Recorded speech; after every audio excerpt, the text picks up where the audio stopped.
उपमुख्यमंत्री सुनेत्रा पवार यांनी वारीतील अपघातग्रस्त जखमींची भेट घेतली। जेजूर येथील रुग्णालयात जखमी वारकऱ्यांच्या प्रकृतीची विचारपूस केली। अपघातासंदर्भात पोलिसांकडून माहिती घेतली आहे, तर ट्रक चालकावर कारवाई करण्याचे आदेश त्यांनी पोलीस प्रशासनाला दिले।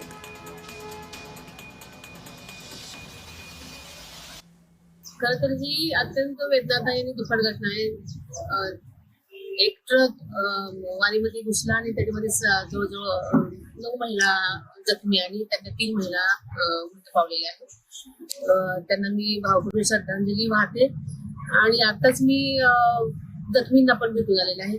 काहींचं थोडंसं फ्रॅक्चर झालेलं आहे आणि काही मुका मार लागलेला आहे, त्यामुळे ते चांगले आहेत। बाकीच्या सगळ्या स्त्रिया सूचना दिलेल्या आहेत की त्यांना सर्वतोपरी मदत करा, अशा मी प्रशासनाला सूचना दिलेल्या आहेत। आणि मृत व्यक्तींना आपल्याला माहिती आहे की GR आपल्या महाराष्ट्रात मागेच निघालेला होता। मृत व्यक्तींना 4 लाख रुपये आपण शासनातर्फे देणार आहोत। जखमींचाही संपूर्ण खर्च आपण करणार।